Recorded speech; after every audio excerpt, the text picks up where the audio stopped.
I've been in a pretty shitty rut pretty much ever since New Year's. I think it was just the holidays that really brought me down, but ever since New Year's I have just really not been feeling myself. So basically I go to group.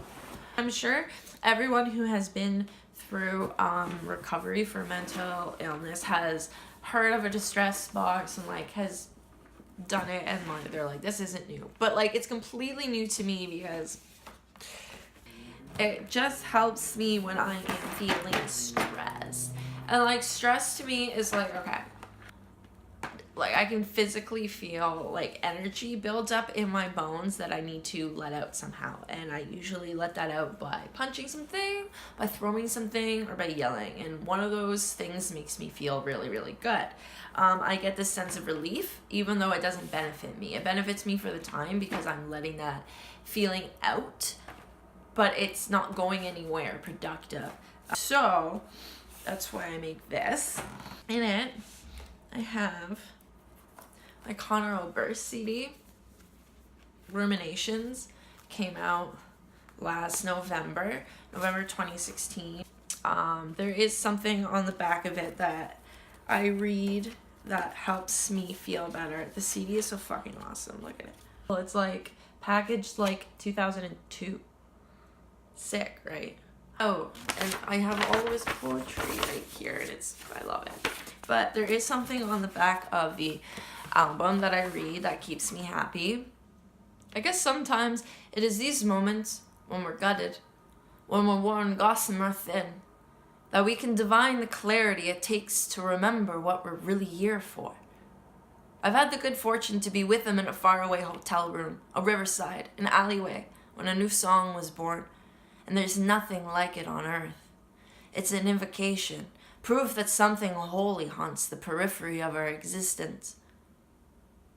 Because the heart of a song, like the heart of a pine forest, is a place of many shadows. Pass that way too often, and it can leave you frayed, tapped, empty as a tin drum. But what would we be without them? Songs of longing, songs of dread. Songs of love and degradation, when hearts burst, when winds shake the tall grass that covers endless haunted fields in a place somebody named Nebraska, when two kids meet on a darkened road to share a secret, a kiss, a cigarette. That's what we're after. That's what we'll hunt to the last. Like, I think it's pretty cool. I think my favorite song off this album is Tachycardia. I have my self-help book. I've never really been one that reads like self-help books. I've always stayed very clear from them because my thing is that help comes literally from the self, and that's why it's self-help books. You don't, anyway, never mind. So I kind of gave in, and I found this one. It was almost serendipitous. I was just cruising a bookstore that I hadn't been in a really long time. So that's what I have in here. It's The Antidote, Happiness for People Who Can't Stand Positive Thinking by Oliver Burkeman. So if you feel like stoicism and like philosophy is something you want to learn about to help you with your anxiety, this helps because I have borderline and ADHD. So this, like, I'm already cynical to begin with and I don't listen to anyone, so the title like already just sold me on it. I keep my body lotion. It smells like the fall and it calms me down because my fall is the favorite time. My favorite time. This with it. It smells so good. And I just like do vlogs like this to just keep me distracted because like if I was doing what I really wanted to be doing right now, I would be sleeping. So I figured I might as well just start putting this video. I also have this thing. It's from an old newspaper. My dad gave it to me. It's called Affirming Faith in Mind. It's from it's some like Zen whatever. It's not whatever, but it's actually pretty interesting. And as I get older, every year I understand like a different sentence more. Like it starts to make more sense to me. It's like really cool. And then because I'm a poet and a writer, I have a notepad and a pen. I have a bunch of Concerta.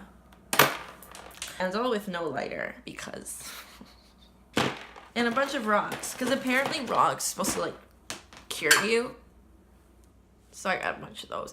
I know, I kind of do think it's a complete fucking work of a charlatan, but like, you know what? One of these days, I'm gonna go spend $172 for someone to put rocks all over my body, and I'll tell you how it goes. After that, I'll let you in on it. I'm gonna get a lot of hate for this. Oh, fuck. I forgot to get, oh, shit. I forgot to care. Alright, folks, there you have it. I also keep a little bit, like, $2 change in here if I ever want to, like, escape and go to Tim Hortons or something. And so that's my distress box. Like, probably so boring. I think I realized, okay, there's this saying, if you meet an asshole in the morning, then that person's probably an asshole. But if you meet an asshole all day, then you're probably the asshole. And that's kind of like been my entire life. Like everyone I meet, I'm just like, they're dicks. But like really, it's probably just me.